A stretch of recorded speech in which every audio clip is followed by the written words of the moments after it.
On this week's episode of Devil's Trap Podcast, first, Mommy's hair is gone. Then Mommy's possessed gone. Then Crowley's mommy's gone. Then Mommy's gone. Let's do this.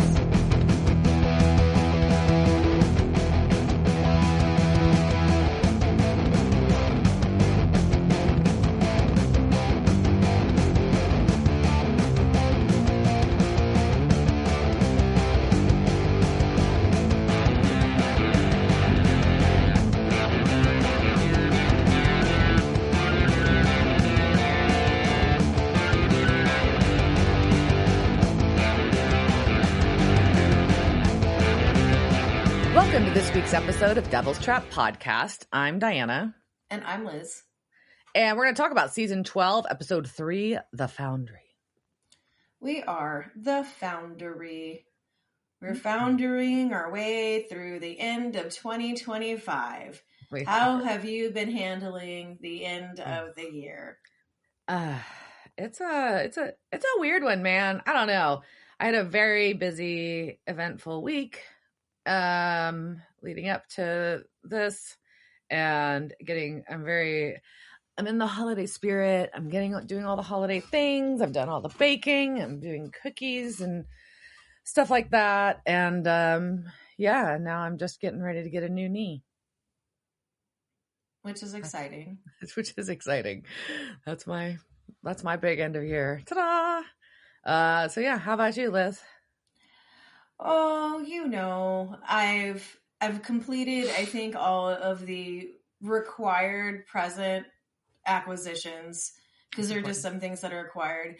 Someone who is I don't know what you would call them, but someone who I work with gave me a Christmas present, and it was all these chocolates, and I ate the box in like 2 days, and really is like, can you not give me chocolates that are? I was also like on my period, so sorry guys, that's just things you need to know. But so I was just like, fuck you, chocolate, and so I consumed all of that. But yeah, I went and saw Wicked, I forgot what they called it, but it was the musical burlesque version that Sky Candy, the Ariel Gym in Austin, put on. So that was loads of fun, and always fun to see people doing aerial stuff that's not me. And so that was fun, and nice. Yeah, I think I'm ready for this year to be over, but I'm also just hunkered down working on things, so I'm not even noticing. So this is making for exciting radio podcasting.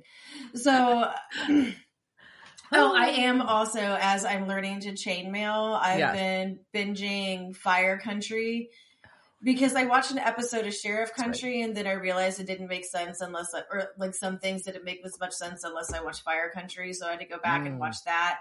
And now I finally got to the Padalecki episodes, and he just kind of like pops in and out, and he's not a bad guy, but he's not a nice guy. And they do make fun of his floofy hair. That's which funny. I appreciate. I haven't watched it yet. Yeah, so it's about firefighters, shockingly enough, and then Sheriff Country is about sheriffs, shockingly enough. Okay, titles are descriptive. Yeah, I would also recommend. I would recommend Tracker. Jensen Ackles is really good in it, and I like the other guy whose name I forgot. Justin. It starts with an H.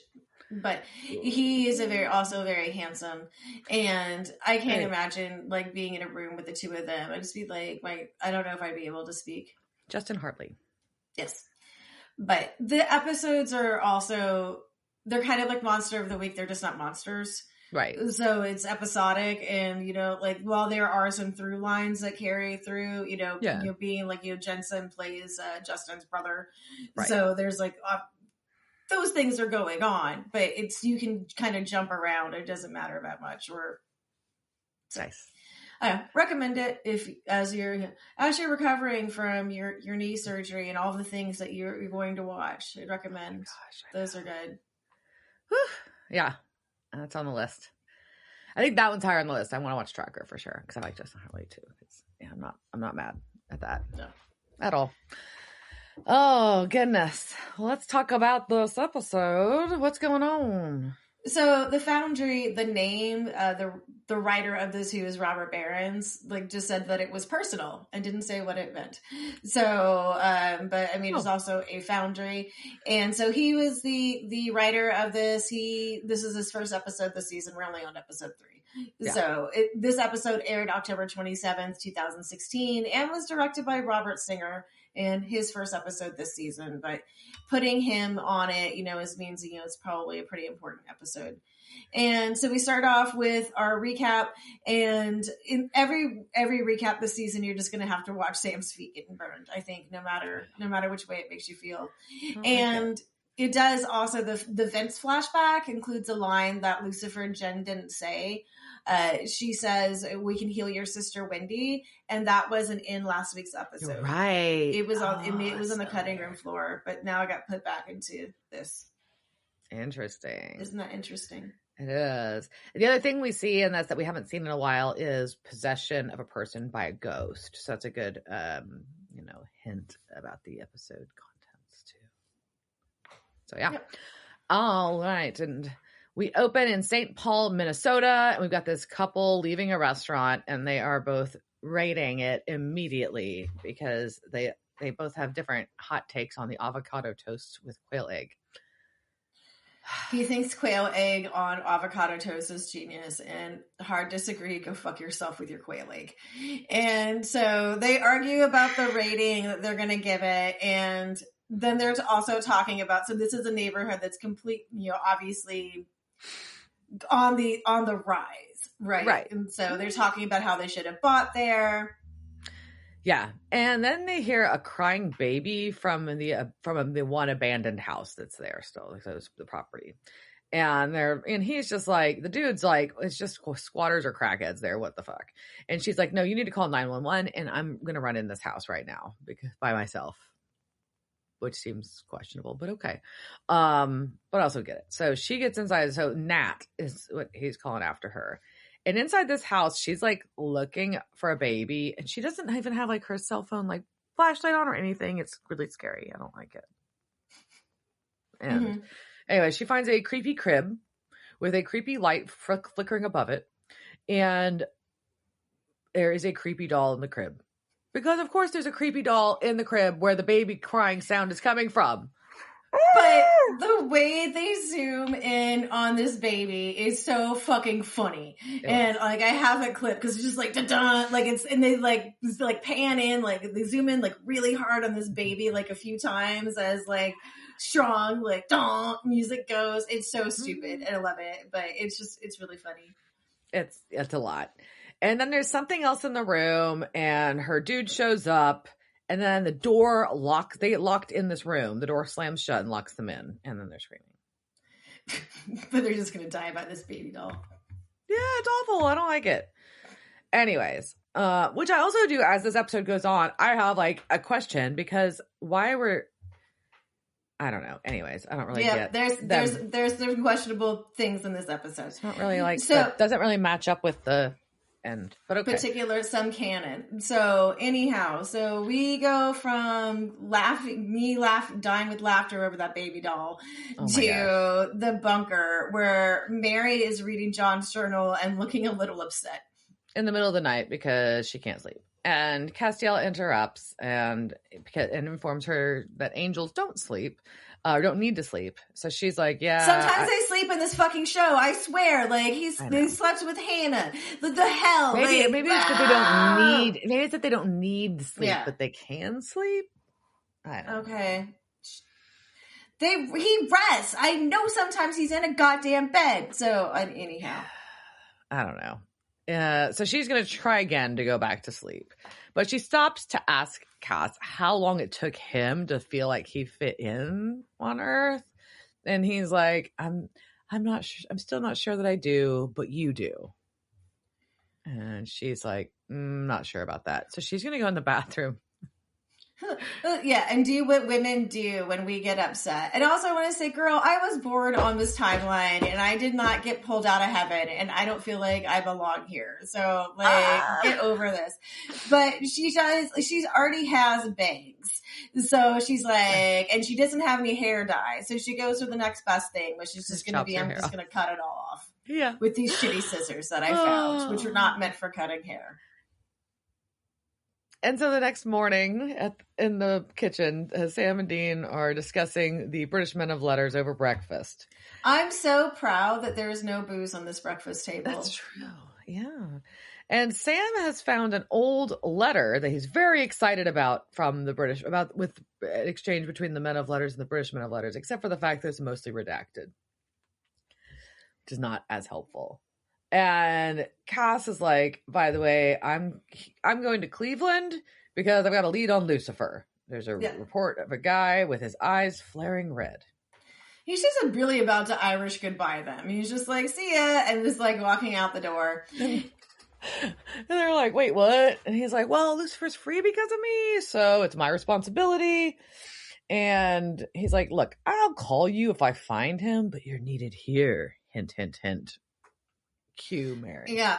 And Dean's all, what? Mom's fine. And Sam's a little bit more in tune. It's like, dude, she was walking around all night and she seems shaky. And Dean's just talking it up to her, not having been on the planet since Jane Fonda wore leg warmers. And she just needs some rest and some family time. And that'll be just fine. And then here comes Mary. With her fabulous new haircut, by the way. It looks really good. That bitch did a badass job with those scissors in the middle of the night. Mm-hmm. She got her layers in pretty well. Good for her. Good for her. And she's just going to happily munch on some cold bacon, which makes Dean very happy. And then Sam finally notices her hair. Hey, I applaud them for not being blind to that. I mean, I don't want to stereotype, but that's a thing. It is a thing. And she's like, hey, I want my hair short for hunts because I don't want there to be an advantage for bad guys to pull my hair. Okay, so Mary's ready to hunt. Yeah, and Dean's like, yeah, I've been saying that to Sam for years. Which was hilarious. Yeah, and so Mary has found a case. And no, she did not learn how to use the internet. Mm-mm. Dean brought her in newspapers from town. And frankly, I would be stunned if I also saw this in the newspaper. Right? Well, it's like in Minnesota, two are dead. They were in a locked room where they heard a crying baby, but there's no official cause of death released. This is super weird. That is a strange thing to put in the newspaper. So it is. So clearly this is a case. And Sam is confused, but Dean wants to go on a family hunting trip. Oh yeah, Dean, this is the stuff of Dean's dreams. He is stoked. So they all get on the road, and Dean gets to share the fine art of road trip snack purchasing. Okay, yeah, before they do that, they walk past a motorcycle, and Dean says, nice bike, and it sure is, and that was a Norton Commando, and why do I like Nortons? Because British bikes come in all sizes, but mostly they come in pretty short sizes, and theoretically I can ride most of them. So... then we noted. So, okay, back to Dean and the variety of snacks. Yeah, he's got a whole bunch of beef jerky. We got teriyaki, sriracha, and chili lime, which I haven't had chili lime, and now I'm intrigued. Well, and apparently it tastes artificial and kind of tingly, so you can give it a go. Sure. So, Mary gives that a taste, cranks Steppenwolf on the radio, and off they go. Yeah, and Sam wants to turn it down, but Mary wants to turn it up. So we know which Winchester. And Dean also is like pulling out of his parking lot, like he's just squealing out. Oh, so yeah. I don't know what's going on. And we go from there to the hotel where Tommy is talking to Cass in a suit in a hotel lobby. And he says he has known drunk Vince, depressed Vince, megalomaniacal Vince, I'm a golden god Vince, but he did not know this Vince who threw him through that door. That's quite a list of personalities for this friend to have. But yeah, and hey, I've known a lot of musicians that all have those personality traits within themselves. Yeah, so Cass is like, okay, well, here's my card. If he like reaches out. If you hear anything from him, please call me. And Castiel is going by Agent Beyonce. All the single Casses. And so Tommy is just like, okay, weird, Agent Beyonce, I'll go with that. But Agent Jay-Z is sitting at the bar, and that's Crowley. It is. And that's when it just really becomes obvious how weird ass the score is to this episode. Yeah. It just really starts to come through at this point. It's like, what the hell is going on? I know it's an aesthetic choice, but it kind of drives me nuts a little bit. Yeah. Oh, well, we cut to Mary and Sam at the coroner's office. And Dean arrives too, and she introduces herself as Agent Shirley Partridge, and her other agents are Cassidy and Bonaducci. So we now have the Partridge family. Yep, and this coroner is so young that he has no idea what the fuck she is talking about. And he's also really confused about there being feds at a local case. And she just flies through this. She has no problems lying. No, none. She's got some story about it being a training thing and then whatever, and it moves right on. And Sam jumps into the questions about the lack of a report about the cause of death. And while they're having that conversation, Dean notices a handprint burned onto the arm of one of the victims. It's frostbite. And he's like, yeah. The coroner's like, yes, both victims died of hypothermia in a room that was 65 degrees. Their hearts literally froze. And he just doesn't know how to communicate that to the public or to their families, for that matter. How do I do that? It's a hard sell. It's actually a very reasonable concern. Right. And I would just say, you could just say they had a heart problem. Goodbye. Sorry, you can't know. This will be a closed casket. So we go from there to outside the hotel where Crowley is chatting up Cass and really wants to team up. Yeah. He's trying to do a hard sell on teaming up to take down Lucifer. That's what he wants. And Cass is trying to kind of be like, nah, not interested. But Crowley is like, by the way, I've already ransacked a hotel room and I found Vince's sister's address. And that's, might be a good lead. Might be a good lead for us. Yeah, he's got his postcards from his sister Wendy all over his room. Dude, this guy travels with so much stuff. How many things are he packing on this? Oh, good Lord. I'd hate to be his assistant. And not making sure those postcards get lost. He knows his drunk ass is leaving them everywhere. Where's my postcard of Wendy? And all my framed photos. And all my framed photos of my dead wife or whatever she was. Yeah. So we cut from there to the haunted house before. And Dean has apparently been on Mary's ass about her using the EMF. And she's just like, it's analog. Get over it. I can figure this out. Right. I thought that was weird. I was like, come on now. And they split up because that never goes well. But anyways.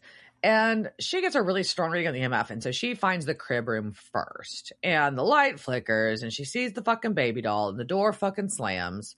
And Sam and Dean are running to find her to meet to try to get in there. And they have to break the door open. And as touch it, it's so dirty. Don't touch it. It's dirty. It's very dirty. As this is happening, a creepy little ghost boy appears and grabs her arm. And as this is happening, Dean's swinging the crowbar to make the little ghost kid go away. But Mary's already got this burned handprint on her arm. And Sam is very distraught that mom got hurt.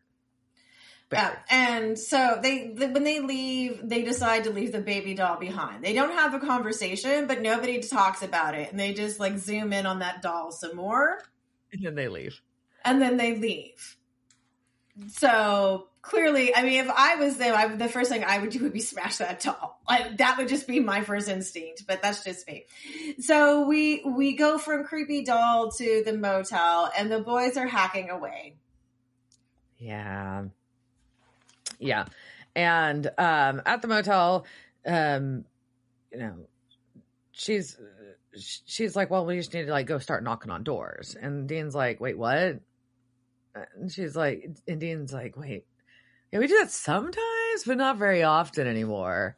The internet does even more. Because Yeah, thanks to computer crime, our legwork has been considerably lessened. And Sam is already broken into the city's police database. Yeah. Okay. And thankfully, this police department has digitized all these reports back to 1978. So nice of them to have done this for them. And they do find that all these kids have died, though. Correct. They find photos and evidence of and articles about all of these children that have died. And Mary looks kind of like bummed. Like, she's intrigued by all this, but it's like she just looks a little bummed about how this is all going. And so they're like, don't worry, we'll show you how to do it. And she just kind of like fake smiles. Yeah. She had an agenda. She had a plan. She knew what she was going to do, and she was going to get her groove back, knocking on some doors, working a case. But there is like, no, we're going to do this for you. Mm-hmm. So we cut from there to the Vince trail, and Crowley is laughing at Cass checking out his hair in the side mirror. He spends quite some time primping in that mirror. I'm just going to say it's pretty funny. But they go to the door and introduce themselves as agents Beyonce and Z, and get the door slammed in their face, which as a viewer, you're like, well, duh, those names are stupid. Well, it was really because they said it was about her brother. But that's really what it was. That's what's even funnier. It's like, I think as the viewer, you're like, oh, it's because those names are not believable. And then really it's just because she's freaked out that the feds are looking for her brother. I was like, okay, that's kind of funny. I appreciated that. Anyways. So Wendy, Vince's brother, is panic calling Vince, leaving him a voicemail about like, why the fuck are there feds at my door? And in the meantime, Crowley just poofs himself inside the house because he's Crowley, so he can do that. And so he's like, hold on. Also, I'm letting in this guy and let's Cass in. And they have learned through this voicemail that Vince was there yesterday. And they also look over and see a wheelchair in the corner because Wendy was wheelchair bound until Vince visited her. So he healed her.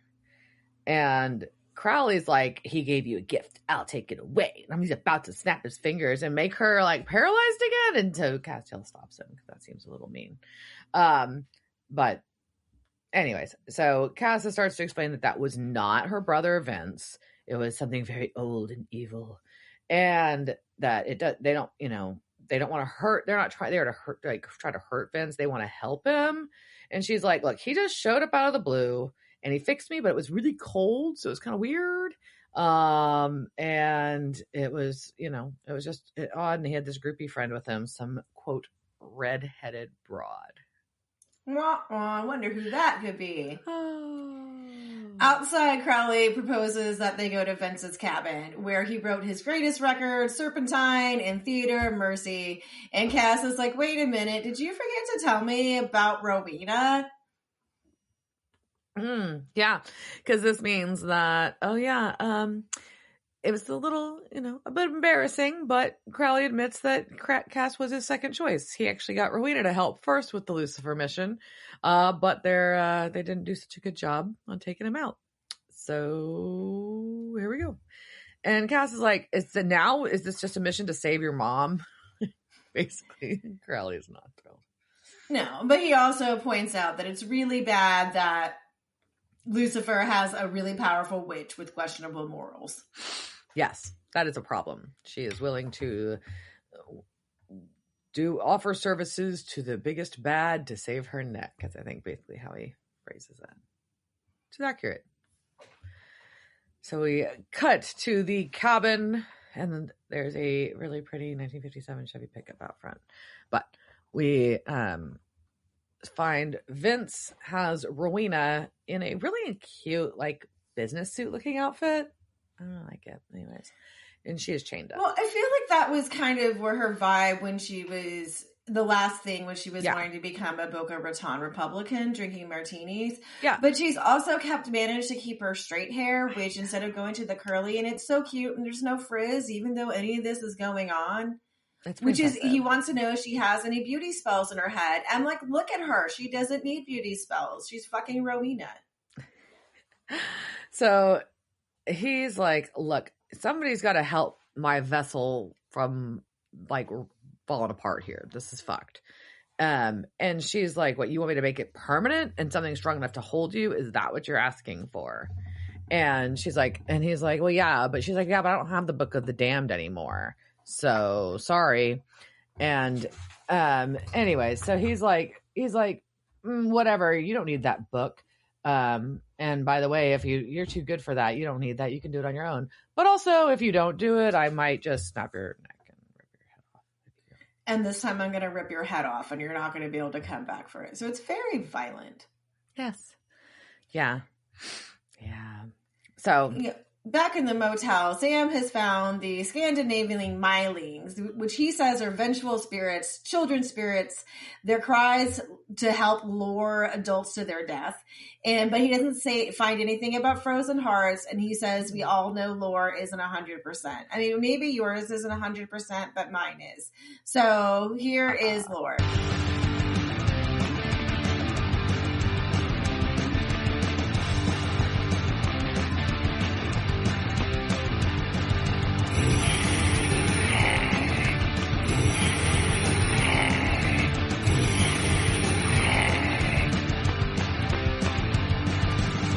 So, Myling or Mylingen or Mylinger in Swedish translates to murderling or murdered small child. They are called Urtbird in Norwegian, Urtburr in Icelandic, and some unpronounceable words in Finnish. The word Urtbird has a double meaning. The prefix ut can mean both out and extra, which is similar to the English uses of out, like an outhouse and outcast, or outrun and outdone, versus outbreak, which has both meanings. So out can mean like a lot of things, and so that's what ut means. So, and the Norwegian verb bird can mean born or birth and or burden. And so the combining, it means outborn, birth, or extra burden. Which is not a great thing. It's not as bad as, I think, murdered small child, though. It's kind of a little more on point. So already dark, but bottom line is if a child is killed before it was baptized and or not buried in consecrated ground, it comes back as a creature that cries a lot and wants to either be named, be buried in a holy place, or just in general rip people to shreds. The child's death was usually caused by a mother who could not keep the child for whatever reason. For example, it could be it was going to be born outside of matrimony. She had too many children already. It was really ugly. Just a lot of reasons that they would just leave their children out abandoned and left to die in forests. The early Norse Christians made laws to specifically prohibit the disposal of unwanted children. It was such a problem. So once you do like the murder of a small child, in this case, you have to hide the corpse. So the corpse would be hidden somewhere like a bog or the forest. And that's why there would be like spirits trying to lure people to the forest by the crying. Sometimes they cry for as many years as they would have lived if they had not been murdered, which is a very bizarre number. That is a weird number, isn't it? So if they were going to live to be 50, they died at 2, they would cry for 48 more years. Yeah, but how would you know? It's just a weird fate thing, right? So they do look like pale, creepy little ghost children, and sometimes they have that distorted ghost face, and they're often transparent. They have been described as being emaciated or fucked up to show how they died. They can also be saved by giving them names if they were unnamed, or if they were not buried in holy ground. If you bury them in holy ground, that can rescue them from their fate. In some versions, they do sing of their fates and name their parents so they can be punished. And I hate creepy singing ghost children, and snitching singing ghost children is even worse. And so, they're just sitting here and being like, Brenda and Paul, they're the ones who put me under the ground. I can't rhyme that, but it's all like ring around the rosy too, right? Like, oh, Brenda, Paul. So, but there really are so many versions of these stories. In another version, they jump on travelers' backs and they demand to be piggyback to the holy graveyard. And then as a person gets near the graveyard, like they become increasingly heavier. So the increased weight like causes the person to collapse, and then the myling just eats them. But if you make it to the cemetery, the myling kills you and eats you anyway. So you can't really win if the myling jumps on you. Oh. If the myling finds their actual mother, they will tear out their breasts with their claws or kill the mother through breastfeeding. That's distressing. That is a distressing thing to think about. It sure is. Very distressing. I don't like it.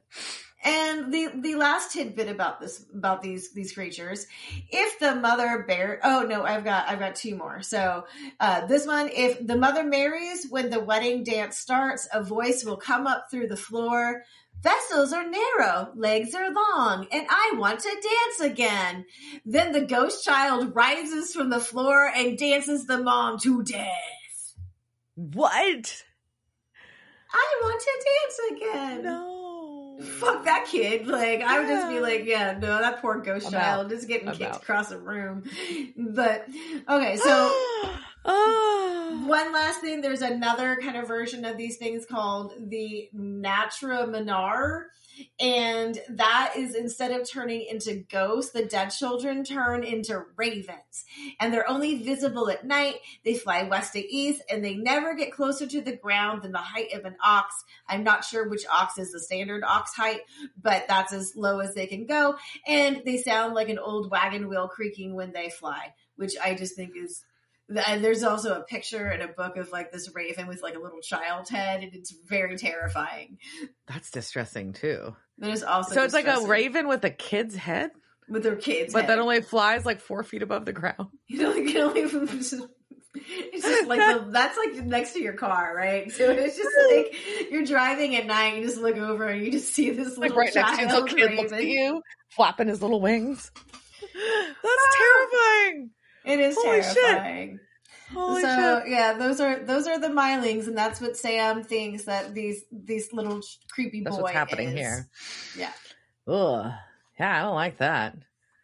But Mary's just like, I don't think it's like a creepy thing. I think it just wanted to help. It just didn't want to hurt me. It was just scared. Yeah, she thinks the little boy was just scared. And he's like, no, that it marked you just like it did the woman that was killed, so maybe not. And Dean's like, whatever, we just need to go salt and burn all these kids that were dead. That's it. We found the names, we found out whose kids are. Let's just go salt and burn them all. Because that doesn't look off at all. Let's just go dig up a bunch of little kids' graves. Nobody's going to notice that. Not sketch at all. No. And Mary's like, okay, well, I'm not convinced, but that's fine. But instead, I'm going to have a vision. And it includes this little boy saying, help me to her. And she has to sit down. And they're worried. So they're like, look, you stay here with this iPhone that you don't know how to use in the motel room by yourself. And we're going to go salt and burn all these bones, even though you don't think that's the right answer. Okay, bye. She also then does play this off like a true Winchester. She does. She's like, I'm fine. It's fine. Totally fine. It's fine. It's fine. And she's like, okay, I have a phone. Mm-hmm. And so she is going to call the land. She's used the landline though, not the iPhone. But yeah. She's going to call the county deed office and looks for the last owner of this house. And they're like, can you just use the website like everyone else? I thought it was funny. She's like, I'm not. But anyways, they give her the info because she gets on the phone with this woman who describes the little boy to a T. Yeah, and everything. Yeah, so we know that it's Lucas, and that's the scary little boy that Mary's been seeing. Mm-hmm. And Mary does apologize for dredging things up, and Cheryl, the mom, is like, it's just kind of nice. Nobody talks on the phone anymore. That's your favorite.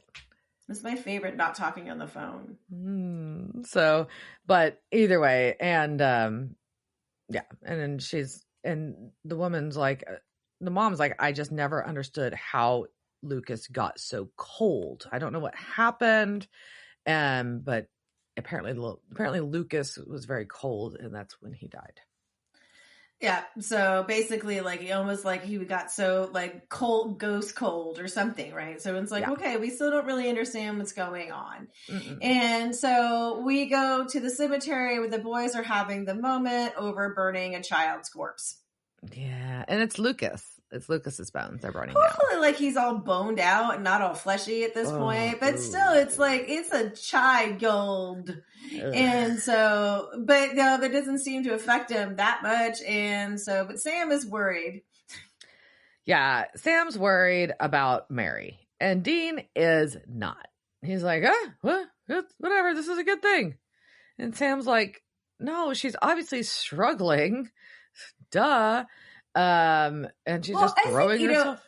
I'm thinking about this too. Like, I think part of it is the way that Mary got presented to Dean and the way that she got presented to Sam. Because it really was, he was told, I'm giving you a gift. And then it was, poof, here's Mary, right? Right. And Sam was like, my brother is dead. And then like, oh, my brother's not dead. And here is my mom.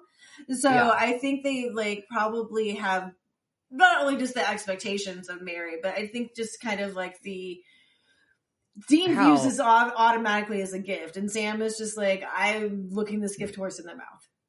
Well, and then also the relationship's completely different because Sam doesn't really have any memories of Mary, real childhood memories, truly, because she died when he was so young. He was a baby, right? And Dean still has the nostalgia. Yeah, Dean's romanticized his entire relationship with her. So that's true, but yeah. Anyways, and so yeah, it's a super not realistic dynamic on all parts. Right. But Sam does point out that she's burying herself in hunting, and which is something also a Winchester does. So Mary doesn't think like she belongs. She is fitting in quite well with the Winchesters. Yeah, she is. She's doing what they all do. And they get back to the motel, and of course they find that she is gone. Because she has taken herself with the weapons bag to the abandoned house. Now, if they'd only had that duffel bag marked out for ghosts, it'd be so much easier. You know, she's having to go through that and having to shove out the coolant oil. They're just still not organized. But so she somehow found a crowbar. Yeah. And so she's walking around with that if she puts the bag down. And she's trying to talk to Lucas and explain to him that she's talked to his mommy. Aw, and that mommy misses him. It's weird. Mommy misses you so much. And then he's just like, there's a door. And it's the blocked door to the basement. So she pries the board off of it, which is never a good start, right? That the door's been boarded up. Yeah, the basement's been boarded up. Yeah, that's awesome. And she goes down to the basement, and Lucas is already down there because, of course, and she asks him why they're down there. And he points at a blank corner, and then the phone rings. And it's Sam and Dean. Because they're like, where the fuck are you? And they're like, we have salted and burned all these children. And she's like, that didn't work. And they're like, oh, so that was that. We just did that thing for nothing. Okay, that's cool. That's so much manual labor. How not many only manual labor, talk about traumatizing a bunch of fucking families. All these bodies are like, why are all our kids? They're like, what happened to my fucking child? Right. Well, and not to mention, we know what happens to ghosts when they're burned, right? And we'll get to that in here. So those are a bunch of little kids. Yeah, it's little kid souls. So, so the boys go running back to the house. Yeah. But we don't get to like figure this out because we've got to go to Vince's first. We got to go to Vince's cabin where Rowena has drawn a sigil on his chest with ash from a hawthorn tree. And it is a druidic glyph with a combination of something from the Book of the Damned and Celtic magic. It's her own design. So this is Rowena's own magic mojo going on. And he's like kind of pissed because she's like, well, this should work. And Vince is like, should. He gets all fucking cranky. She's like, what the fuck ever are you talking about? This is uncharted territory that you want forever. So trust me, this is going to last. Whatever it is, it's going to last. And she's got like the most ginormous like smudge stick I've seen in my life. She's like, watch me do some, like cultural improvement. Like, I've got my smudge stick here, like, which is the start. And then she's like, I'm going to call you a Swiss watch brand. And she's like, Festina. That really is a Swiss watch brand. I think it's funny. And so she says that. And then, this isn't slowing down his aging process. This is speeding it up. Woo! So she is speeding up the decay. And there had been a crack earlier. He's like, I look like Keith Richards. She's like, you thought Keith Richards was bad. This is Iggy Pop, or try Iggy Pop. And I was like, oh, that's rude. Oh, that's just really mean to, I was just like, just really mean to Iggy Pop. I know. I don't like it. And frankly, Iggy Pop does look better than Keith Richards. I agree. And I saw Iggy Recently. Pop recently in the last year, and he's still strutting, and he can strut better than Keith Richards, I'd say. I agree. Agreed. That's why I was like, this is bullshit. So, but Vince calls her a quote, ginger bitch, and says that she can't destroy him. And she's like, you're right. I can't, but not yet, but I can send you far away. Try finding a vessel at the bottom of the bloody ocean. Woo! And she poofs him. She poofs him away. Poofs. Gone. So, which is pretty clever. Go Rowena, if it works. We'll see. Yeah. Anyways, so Mary's in the basement talking to Lucas, like, what's keeping him there? And he says him as he points to this nothing in the corner. And then the house starts shaking, and she's trying to run. And as she gets upstairs, she sees her cold breath and a man there, a man ghost. Yeah, and so we finally get an apparition, and it's the first girl's father. And he, when he appears, he starts to freeze her, but the boys show up. But it's too late because Mary is possessed. Yeah. Mary's possessed, and he tries to freeze her, but he ends up possessing her instead. Oh, I gotta turn the page on my notes. Okay, and she hits Dean, and she knocks the shit out of Dean, actually. And Sam's like, what the fuck? And she flings him because they've got chains. They're trying to capture the apparition inside of her. And she says some real creepy shit in a creepy voice, and I don't like it. And she starts choking and freezing Dean. Yeah, they keep talking about, she's like talking about my house, my children. It's not fun. And then, but they're just telling her to fight it. Fight it, Mom. And so she drops Dean, and she's like, go to the basement. So Sam runs down to the basement, and Dean's trying to like get the chain again, but this ghost dad takes back over and flings him around, and he says, Mommy's gone. It's so creepy, and I don't like it. No, Mommy's gone. Ugh. So anyways, Sam finds Lucas, who points to the wall again, only while this is happening, like, Dean's upstairs pointing a shotgun at Mary, but he's not going to shoot her. Anyway, Sam opens the wall up, though. He figures out to pull the wood off the wall, and behind it is a skeleton. And so while he's discovering the skeleton, Dean gets a chain around Mary. Sam burns the bones. Ghost Dad pops out of Mary and starts burning. And a bunch of ghost kids appear? Yep. And so, yeah, but at least so now these are all the children who didn't get their didn't go like that guy did. So the guy who burns, his bones are being burned and is getting the I'm getting sent to wherever treatment. The nothing. The nothingness. And then you've got. And then the little kids, now that they're here, then they get kind of the send off to heaven. They get the glowy soul thing. Yeah. And I'm like, so if that had not worked, you would have burned up all those little kids' souls. Right? Doesn't that seem fucked up? It just seems fucked up to me. It seems very high risk and confusing. I question your ethics on this. I don't know what your ghost children ethics are, Sam and Dean, but y'all need to think about this. So... All right, so we've got the kids have gone off. Lucas is last, but we cut to Vince's cabin. Yeah, and Castiel and Crowley have arrived, and Rowena is still there sipping some tea. She's like, "You just missed Lucifer," you know, she loathes him. She helped take him out, and anyways. Yeah, but she was like the FBI pants too. So they want her to join up, and she was like, I can't because I'm not wearing a fucking pantsuit. Yeah, which I appreciate, because also I will never wear a pantsuit ever again. Didn't she say it's not in her hex bag? It's not in her hex bag. But she does say that if they get Lucifer cornered, she is there to help take him out. So at least we have that. Yes.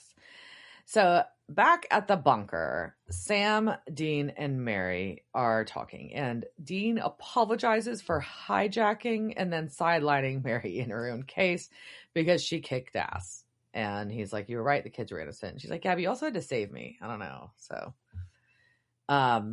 and she explains what happened because she saw inside Moriarty, the dad, the ghost dad. Ghost dad, which ghost dad. That's also terrifying. Yeah. And it is. She saw inside him why he was like that. He lost his child. His child died, and he went mad and buried himself alive inside the wall of the basement. And then he coveted all the future children that lived in the house, so he would kill them to keep them there. To bind their spirits to him forever. So creepy. That is creepy. But then we go from creepy to this episode is going to end on a fucking bummer note. Like, did you think this wasn't, were the creepy children not bad enough? Let's talk about what Mary's about to tell the boys. So she tells Dean that she's not home. She's not home. She doesn't feel at home. She misses John and she misses her boys. They are not her boys. Her boys are still small children. These are not the boys that I know. We were all together in heaven, and now that's all gone. And every moment here reminds me of what I've lost or missed. This does remind me a lot of when Buffy got brought back from the afterlife. And she's going through, like, I think I also just have the soundtrack stuck in my head right now, where she's like, there was no doubt, there was no fear, whatever, while she was up until you pull me out of heaven. Yeah. And so but we also know that heaven is a construct that was made by these angels, right? So she was in an angel construct of a heaven, but she prefers that to this reality that she's in right now. That's insane. But she might not know all that detail. I know she doesn't know all that detail, but I know that detail. And that's insane. Well, I don't know if it was that much, I don't know. Maybe not. Well, I don't know. It's just the questionable, it's a red pill, blue pill type situation too. Yeah. But, it's what she's missing isn't even really what her real life was. No, it's not. What she's missing she knows that. Does she though? I don't know. But either way, there's, what would that do to your psyche, right? To have been in your perfect place and then to have your perfect place not be real, ripped out of you, right? So, but hunting didn't clear her head like you thought it would, because she also didn't hunt like she was. Her expectations were not met. No, so she has to go. I'm sorry. I'm so sorry. I just need a little time. And she doesn't even pack. She just takes the journal. She just steals the journal. She steals the journal. Dean won't look at her. She hugs Sam. She tells them that she loves them both, and she leaves. She just leaves the bunker with the journal. That's it. Yeah. Again, I think she's such a Winchester. We thought she was the good one. No offense. No, we had hopes for Mary, but no. Hunting just brings out the worst in these Winchester parents, doesn't it? I don't know. I mean, maybe it's just we have to question both of the Winchester's parents at this point. So, do we have any cast to talk about? Casting couch. It's the casting couch. Were they on that show that time with that guy? La la la la la la la la la la la. We do. So we've got a few folks. We've got first Wendy, the Vince's sister was played by Nancy Kerr. She's been in episodes of Mad About You, X-Files, Man in the High Castle, Superman and Lois, Tracker, and So Help Me Todd a few times. Hugo Moriarty, our ghost dad, was played by Cameron Grierson. He's actually done a lot of script and continuity work on TV, specifically on a series called When Calls the Heart, but kind of interesting other work in the field. But he's been in episodes of Frequency, Magicians, iZombie, Yellow Jackets, and Snowpiercer. Lucas, our ghost child, creepy ghost kid, was played by Christian Convery. He's been in episodes of Van Helsing, Legion, and Lucifer. He also has done a lot of Hallmark Christmas movies. He was Squeaky in the movie Descendants 3, Henry in Cocaine Bear. He's Gus in Sweet Tooth, the series, about a couple dozen episodes of that. And he plays young Victor Frankenstein in the 2025 Frankenstein movie that just came out. Amazing. Nat, who dies at the beginning, is played by Adila Dusani. She's been in episodes of Lucifer, Supergirl, Zoo, Good Doctor, and Chilling Adventures of Sabrina. She also was Amanda, a recurring character in the Nancy Drew series. And our coroner was played by Nikolai Witchell. He's been in episodes of X-Files, Once Upon a Time, Man in the High Castle, Supergirl, iZombie, Chilling Adventures of Sabrina, Snowpiercer, Schmigadoon, Yellow Jackets, Fire Country, Superman and Lois, and more. He was what do they call it? Malicious Fairy or Ominous Fairy, in The Magicians multiple times.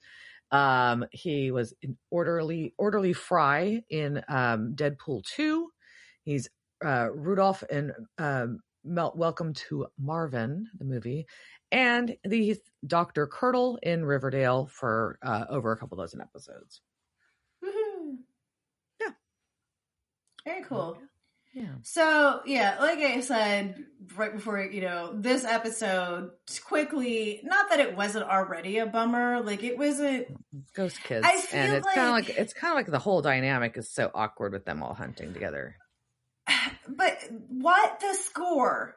Like the score I felt like was trying to turn it from something that was really dark and disturbing into something that was a little lighter, just because there was so much of the xylophone type things. And so did they intend for this to be a lighter episode than it was? It was almost like a kitschy, campy score. Right.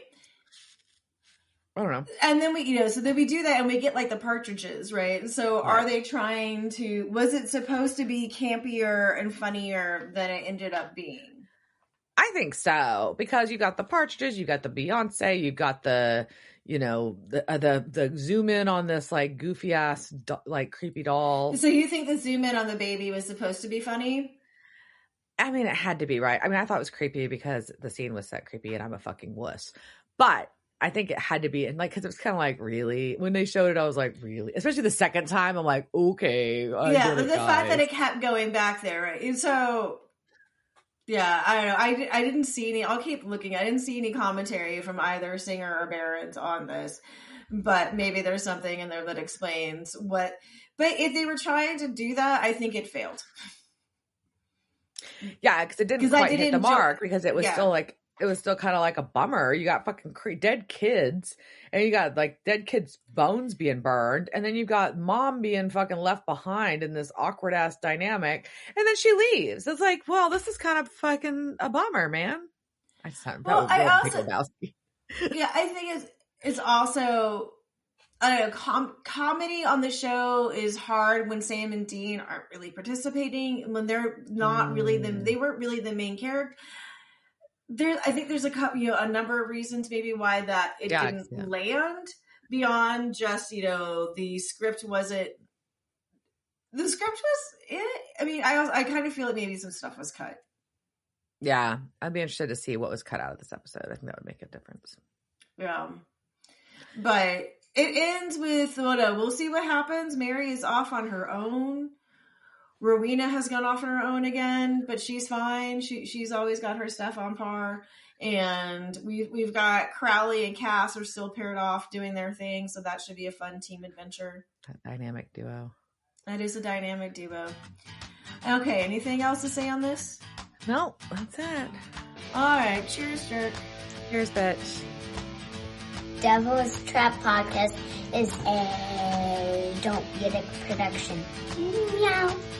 Devil's Trap Podcast is part of the Ship It Studios podcast network. Thanks for listening to this week's episode of Devil's Trap Podcast.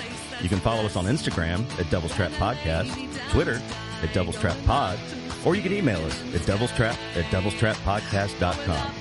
Don't forget to subscribe, leave reviews, and share with all your friends. We're at all your favorite podcast outlets and at devilstrappodcast.com. I'm Babe. Thanks for tuning in, and we'll see you next time.